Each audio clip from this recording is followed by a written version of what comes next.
بسم اللہ الرحمن الرحیم من ماتا ولم یعرف امام زمانہ فقط ماتا میتۃ جاہلیہ، جو مر جائے اور اپنے زمانے کے امام کی معرفت نہ رکھتا ہو وہ جاہلیت کی موت مرا۔ جہل کے مقابل میں علم نہیں ہے، یعنی جہل کی ضد علم نہیں ہے، جہل کی ضد عقل ہے۔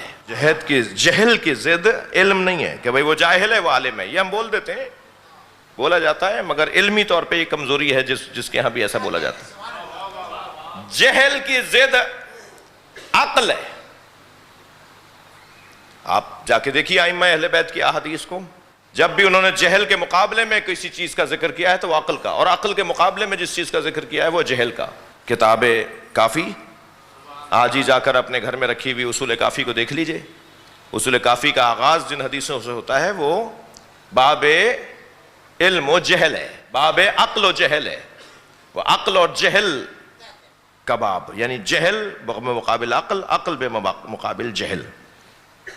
اب ذرا اس حدیث کو سنیے، من ماتا ولم یعرف امام زمانہ فقط ماتا میتۃ جاہلیہ، جو مر جائے اور اپنے زمانے کے امام کو نہ جانتا ہو وہ جاہلیت کی موت مرا ہے۔ تو یہ سیدھی بات نہیں ہے، جس کی زندگی میں امامت نہیں ہے اس کی زندگی عاقلانہ نہیں ہے، اس کی زندگی عاقلانہ نہیں ہے، اس کی زندگی ہی معقول نہیں ہے۔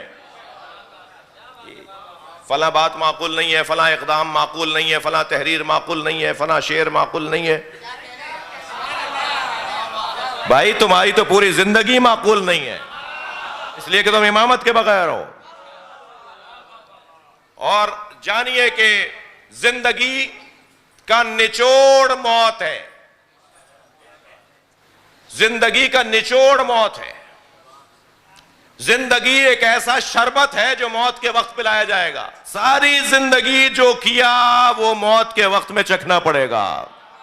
تو جو ساری زندگی علی علی بولتا ہو، جس نے ساری زندگی اہل بیت کے ساتھ اپنے آپ کو جوڑا ہو، اس کی موت شیرین ہی ہوگی، اس کی موت ہی تو لذیذ موت ہوگی۔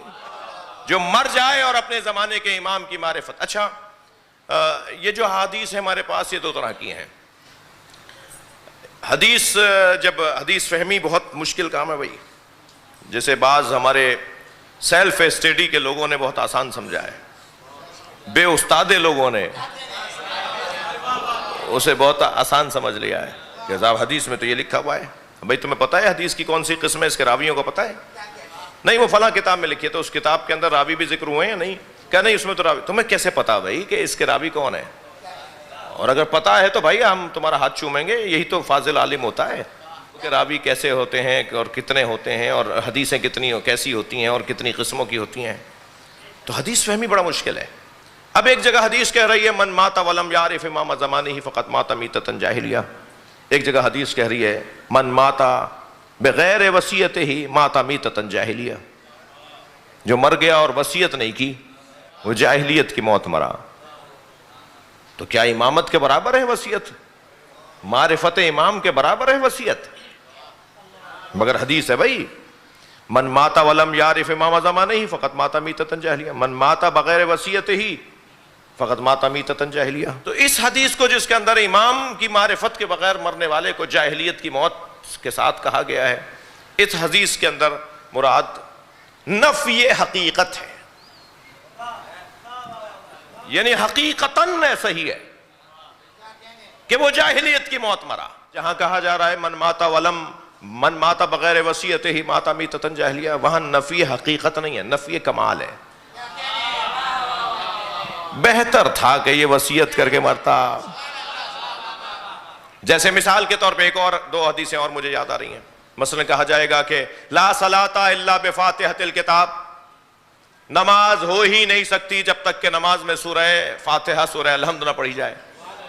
ایک اور حدیث کہتی ہے لا صلاۃ لجار المسجد الا فی مسجد، پڑوسی کی نماز ہی باطل ہے مگر نماز ہے تو وہ پڑوسی مسجد میں آ کے پڑھے، یعنی مسجد کے پڑوسی کی نماز ہی باطل ہے، جو مسجد کے پڑوس میں رہتا ہو اس کی نماز گھر میں باطل ہے مگر وہ گھر مسجد میں آ کے پڑھے۔ تو کیا واقعی باطل ہے؟ حقیقتاً باطل ہے۔ نہیں، کمالن باطل ہے، خوشبو اس میں نہیں ہے. بھائی صلوات پڑھ لیں محمد و آل محمد. تھوڑی دیر کے لیے دو پڑوسی گھبرا گئے تھے جی. تو یہ نفی کمال، وہ نفی حقیقت، یعنی بغیر سورہ الحمد کے نماز باطل، یہ نفی حقیقت. اور پڑوسی کی مسجد کے بغیر گھر میں نماز پڑھنا، یہ نفی کمال. ایسے ہی امامت کے بارے میں جو امام کی معرفت نہ رکھتا ہو، وہ نفی حقیقت ہے. جہاں کہا جا رہا ہے کہ جو بغیر وصیت کے مر جائے، وہ نفی کمال ہے. حقیقتاً اس کی زندگی جاہلیت کی ہے، وہ اس کی زندگی عاقلانہ نہیں ہے. اس کی زندگی، بس آخری جملہ فضائل کے باب میں کہہ رہا ہوں، پھر 2 جملے مصائب سے پڑھ رہا ہوں. اس کی زندگی عاقلانہ نہیں ہے، جاہلانہ ہے. بھائی اس کی زندگی عاقلانہ کیسے ہو سکتی ہے جو علی و بطول کے بغیر رہتا ہو؟ کیسے ممکن ہے؟ میں ان بچوں کے لیے دلیل دے کر بس بات مکمل کروں. ہم فطری طور پر کمال طلب ہیں، ہم فطرتاً میرٹ کی بات کرنے والے لوگ ہیں. ہم بیسٹ اور بہتر کی تلاش میں رہنا ہماری فطرت ہے. ہم اچھے سے اچھے کو تلاش کرتے ہیں. کھانے بھی 4 طرح کے رکھے ہو نا، تو ہم اس کھانے کی طرف ہاتھ بڑھائیں گے جو کھانا دوسرے کھانے سے اچھا ہو.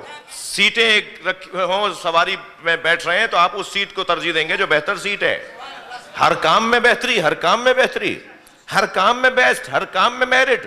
ہم بھی تو 1400 سال سے یہ کہہ رہے ہیں کہ نبی کے بعد میرٹ پہ ماننا چاہیے. یہ عاقلانہ مسئلہ ہے، یہ عقل کا تقاضا ہے کہ علی سے جو پوچھے تم اسے تو مانو، علی جسے پڑھائے تم اس علی کو نہ مانو. یہ کیسی عقل ہے بھائی؟ یہ کیسی عقل کا فیصلہ ہے؟ کون سی عقل کا فیصلہ ہے؟ تو امام کی معرفت کے بغیر جینے والے وہ جاہلیت کی موت، گویا انہوں نے جاہلیت پر زندگی گزاری ہے.